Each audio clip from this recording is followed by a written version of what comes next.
来，慢点，慢点。停。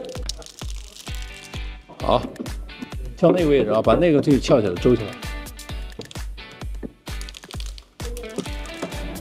好。动摸的，它这个力量受的不均匀，那后边容易撕裂啊。怎么一冷管有3个管呢？进口出口。对啊，那2个，还有这是仨呀？问题是3个呀。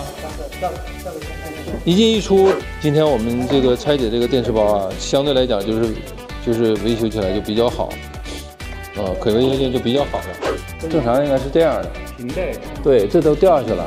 你看，那都有点往下掉了。这个已经掉了。掉了。这块完全掉了。这块也掉。那块没掉。哎，下去了。好。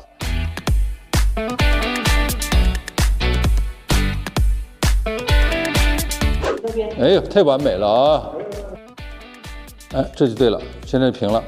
一会儿我们再看看它那连接的那部分啊。然后你看它整个这个框架没有？框架的话，这都不是铝合金的，这是钢的。刚才他们说这3段式啊，这边是前，这边是前。前呢这边呢，这个刚才是 BMS 和BMU 的这个但是我不知道 BMS、BMU 为什么拖一个这个啊？是为了焊接这个板儿方便的还是咋样？反正它就是加了一个这个东西。它不是它为了要焊这个，可能焊这个嘛？焊这个固定件。固定件嘛，要不然它没地方焊啊。这块有一个，另外一个它有这个4个的加强这个，也就是说前面如果冲击的话呢，它先别这个嘛，别这个，然后这个不会伤及到电芯。但是我觉得它这个部分这个材料啊，上次咱们拆解那个M3P 就是自建那个啊，自建 M3P 的那个材料。它是不是？它是那种叫注塑的，注塑的铝注塑的，它和主材是不一样的。但这个主材呢，看起来和这主材是一样的啊。而且这个立柱顶天筋吧，如果前面遇到碰撞的话，那它这个立柱它受力是非常大的，因为立柱顶天筋对吧？这个你前面这个材料又是和这个材料是主材的，所以如果发生碰撞的话，这个是一定会对电芯产生影响的。就这个，如果说这四个柱子呢，材料是不一样的，然后它有一个崩溃的收缩这样一个，那个就好了啊。然后前面呢，它这个材料呢，它是薄的，大家看了啊。侧面这个呢，它是这种我们叫注塑钢啊哈，它是这个很那什么的，很那个结实的啊。它中间也是中空的，但是前面呢，它就是一个薄薄的一片儿。完正前方呢有这个拆卸的。维修的窗口，我们之前已经说了啊，就咱不讲了。就2个防爆口。对，然后有2个防爆口，2个这个那个防坝的防爆阀啊，2个防爆阀。中间呢就是他们所谓的田字格了嘛，一个田字，对吧？如果你说这个电池包呢是 C2P 呢，还有点勉强，对吧 ？C2P， 这个呢有点还是类似 C2B 啊，这个实际上这一块呢就相当于一个模组嘛，对吧？后边。这个高压这个部件的部分，然后那边呢有一个维修的窗口。这个充电和放电是通过一个口来进行的。它这个上面啊都是包着云母片的啊，这上面这是胶啊，这是胶，完了这上面这是白色的云母啊，是云母。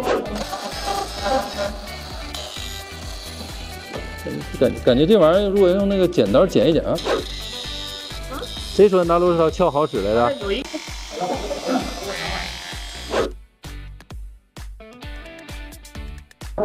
帮他摇一摇，就帮他这个先来一下。对，但是你那个小心啊，别等断路了啊。我们2进一出呢，这个就考虑，只有一个出口，2个进口，是根据那个有分管1/2的，就进口是1/2，那个出来的话可能压力就大一点。这个叶根板，它上面我们看到这个有一个地方是加强的啊，整块一个加强，是对称的。这个位置和这个位置加强焊接。这是效果还不清楚啊，现在不清楚，后面我们会切割看一下。你拿那个螺丝刀再凿一下不就好了吗？要不然它越整越往下去了。对，你就从上往下凿。好，你动一动，对，别慢点。好，3.285，这是标称的，这就没有充满的这种状态啊，3.285啊，286。来，我们量一下这个电芯多重？ 2.836。哎呦，这么重呢！2.836啊，加两端了啊。这个电芯不加这个吉耳，不吉耳，径可572啊，径长度是572，径宽度是120，好吧？我们看一下这个径厚度啊，48.21，就48.2吧。就是48.2左右的48.2哈。对，然后我们再看看它的这个吉耳啊，60，刚好60。哎，它的高度是60啊，它这个焊点呢，9个啊，我刚才量的那小点，9个。咱这个椭圆哈。对，是一个椭圆的这种焊点，把这个再扒一下，我看看啊，看能不能把它卸掉啊？哎呦，不行，不行，这我一卸啊，我刚才一弄就把它底下那什么给连接台给弄掉了啊，这个搞不掉现在。对，我知道，我这一搞它就掉下来了啊，就掉下来就不行。看这边哈，我是想把那个焊点扒开哈。可以，这样没有，我一扒它底下就下来了，它没有那个圆柱那个。好了，这个我们今天的拆解就到这儿了啊。